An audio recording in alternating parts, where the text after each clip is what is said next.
Dear depression, this is an open letter to you.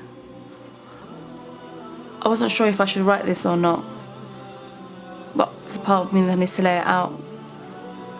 I've cried so many tears for so many years, because you've taken a part of me when I was only 15. Yet it feels like yesterday, even though it was 10 years ago. And now you've taken someone I know. He used to be a friend, now he's just another statistic. But how many people are going to lose their battle with you? So I believe this letter is well overdue. I was too afraid to speak out loud, but enough is enough. Did you know that you take more than 4,000 lives a year? That's on death every 2 hours. You take more lives than homicide, and that's just in the UK. I keep hearing that maybe life isn't for everyone, but I fail to believe that. Because I loved life when I was 15, but it was the lack of understanding that was missing. I think it's about time I let the whole world know what you put me through. I mean, you didn't even let me have a childhood. You sentenced my soul and took over my heart's emotion. I remember when you introduced me to self-harm. The temptation was high and my addiction grew over time. Negative thoughts were polluting my mind. I had nowhere to go and nobody to run to. I was lost and I needed guidance, and you took advantage of it. I was so desperate for a shoulder to cry on. I just wanted someone to understand what I was going through. So self-harm was a release for the pain that was inside of me. I slit my wrists until my mom caught me. I remember her reaction when she saw the scene I was in.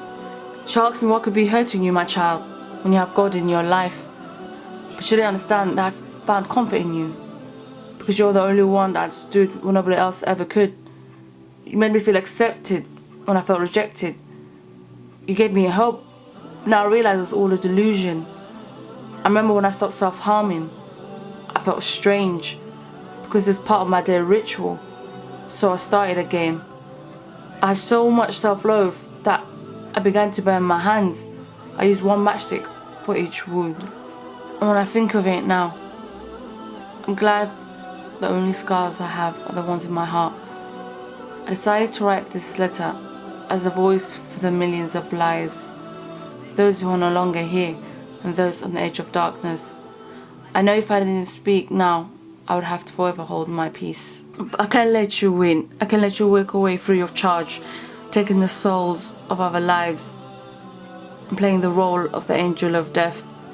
You put me through hell, made me contemplate suicide more than 3 times, but I guess you didn't know me as you thought you did, because God gives his toughest battles to his strongest soldiers.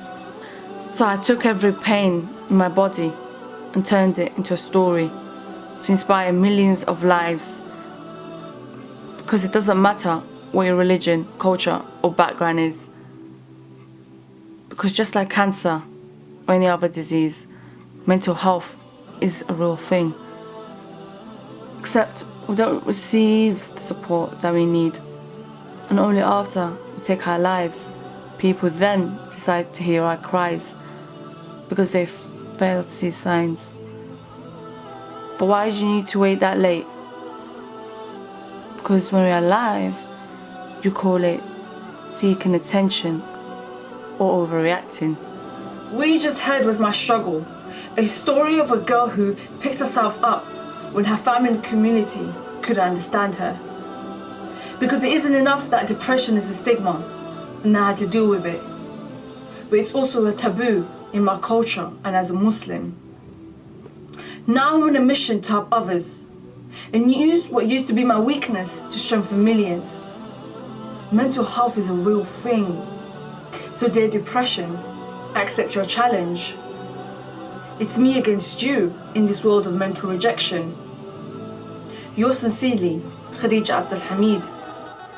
Still a humble person, but no longer your obedient servant.